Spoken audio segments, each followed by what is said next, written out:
বাড়িতে আসলে কার না ভালো লাগে? আমার যে মনে হয় সবার ভালো লাগে। আমার কিন্তু ভীষণ ভালো লাগে মেহমান বাড়িতে আসলে, সত্যি মনটা ভীষণ আনন্দদায়ক হয়ে যায়। আর সব থেকে বড় কথা যেটা, মেহমান আসলে আমাদের আল্লাহ খুশি হয়, এর থেকে বড় কিছু হতেই পারে না, তাই না? আসসালামু আলাইকুম, কেমন আছো সবাই? আশা করছি সবাই খুব ভালো আছো, আমিও খুবই ভালো আছি। তো welcome back to our new blog.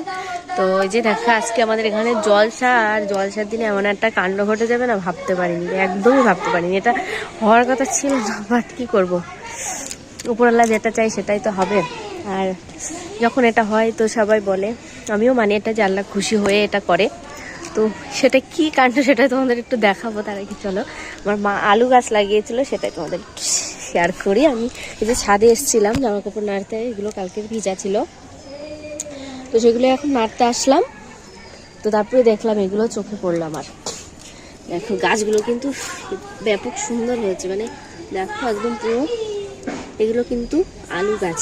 মানে আমার মা যখন আমাদের বাড়িতে ছিল বেশ কিছুদিনের জন্য, তখন মায়ের যে খাওয়ার যে আলুগুলো ছিল সেগুলো পুরো কল হয়ে গেছিলো। হ্যাঁ, একদম কল হয়ে গেছিলো। তো বাড়ি আসার পরে মা সেই কল আলুগুলো এই টবে করে বসিয়েছিল। তো দেখো, 1 2 3 4 5 6 7 8 9 10 11টা মতো আলু গাছ লাগানো হয়েছে। কত সুন্দর গাছগুলো হয়েছে দেখো তোমরা একবার, ব্যাপক সুন্দর হয়েছে। আর কাণ্ডটা কি ঘটেছে সেটাই তোমাদের একটু দেখায়। তো এই যে দেখো, আজকে জলসার আজকের দিনে মানে এরকম হবে সত্যি। দেখো ছাদে এগুলো কি, বুঝতে পারছো তোমরা? সেই লেভেলের বৃষ্টি হয়েছে ভোরের থেকে, মানে কি বলবো, এখন একটু বন্ধ আছে, একটু আকাশটা খোলসা লাগছে। জানি না কতক্ষণ কি হবে, পরে আবার বৃষ্টি হবে কিনা, মানুষজন আসতে পারবে কিনা, বা মালন আসতে পারবে কিনা। এই যে দেখো পুরো ছাদ পুরো পানি পানি হয়ে গেছে, পানি পানি। তো এই হচ্ছে ব্যাপার। তো আমি একটু বাজারে যাব, তার জন্য রেডি হলাম। কারণ বাবু সোনার যে একটা, ওটা কি বলে, নুকাটি না কি একটা বেশ বলে, তো সেটা নিয়েছিলাম, ওটা একটু ফল্ট দেখা দিয়েছে, তো সেটাই ফেরত দিতে যাব, চেঞ্জ করবো আর কি। আর ওনাকে একটু বলবো যে এরকম কেন হয়েছে। যাই হোক, তার জন্য একটু রেডি হয়েছে, আর কিছু বাজার করা বাকি ছিল, সেটা করব। মানুষ আসুক না আসুক, আমাদের তো খেতে হবে, তাই না? তো সেই জন্য তো চলো আমি বাজার থেকে ঘুরে আসি। আর এদিকে দেখো বিড়ালটা কিভাবে বসে আছে, আমাকে দেখছে। তো চলো পরে কথা বলবো, ঠিক আছে? বাজার থেকে ঘুরে, বাজার থেকে চলে এসেছি। এই যে সবজি নিয়ে এসেছি, বাঁধাকপি, পেঁয়াজ, ধনিয়া পাতা, তারপরে কি বেগুন, আলু সব নিয়ে এসেছি। এগুলো এখন কাটবো। আর ওইদিকে ওয়াজ শুরু করে দিয়েছে আর কি। তো এই যে সবজিগুলো আগে কাটিয়ে নিই, পরে আবার কথা বলছি। আমি এদিকে দেখো সবজিগুলো কাটাকুটি করে নিচ্ছি, আর এখানে বিনসগুলো কাটছি। আর বিনসগুলো আমি আজকে ভেজ ডাল বানাবো মনে করেছি, তো সেই জন্য নিয়ে এসেছিলাম।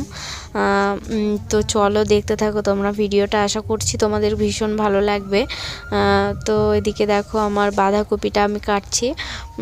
বাঁধাকপির একটা তরকারি বানাবো, মানে টমেটো দিয়ে বাঁধাকপি দিয়ে একটা ঘ্যাট বানাবো বলতে পারো। মটরশুঁটিও এনেছিলাম, ধনিয়া পাতা এনেছিলাম, তো সব কিছু দিয়ে একটা ঘ্যাট বানাবো। তো চলো রান্নাটা সেরে নিই ঝটপট করে। রান্না দেখছো? রান্না দেখছো? আরে বাবারে, কি রান্না হচ্ছে কে রে? ডাল, এখানে ডাল রান্না হচ্ছে।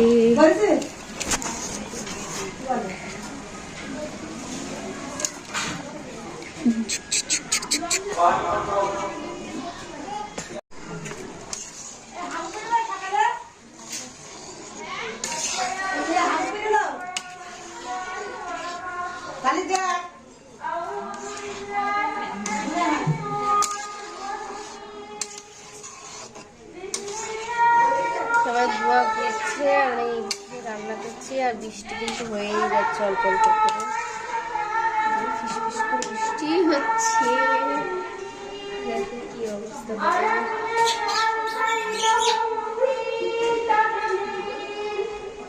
বৃষ্টি হয়েই যাচ্ছে, কি অবস্থা। মানুষজন কি করে ঘুরবে আসবে, এটাই ভাবনার বিষয়। এদিকে দোয়া করছে সবাই, মানে মজলিসে উঠে ভাইজি চলে গেছে, আর আমরা যেতে পারিনি, বৃষ্টি হচ্ছে, তারপরে রান্না করব, সেই জন্য যেতে পারিনি। তো চলো রান্নাটা করে নিই। ভালো লাগছে না, বৃষ্টি হলে ভালো লাগে বলে, একটা কাজ হলে, বাড়িতে অনুষ্ঠান হলে বৃষ্টি হলে কি ভালো লাগে? একদম ভালো লাগে না। তারপরে হলে কি করবো, কিছু নেই। এই ফোনটা এক্ষুনি পড়ে যেত।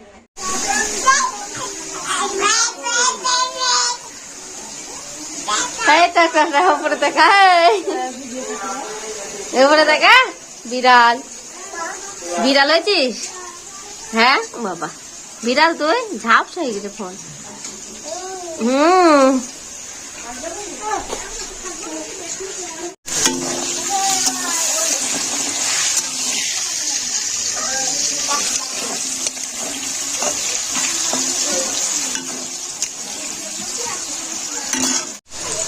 এখন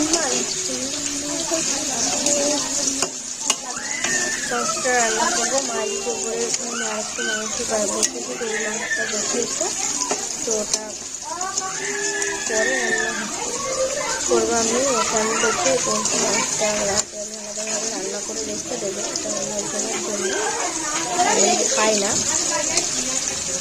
সেটার জন্য।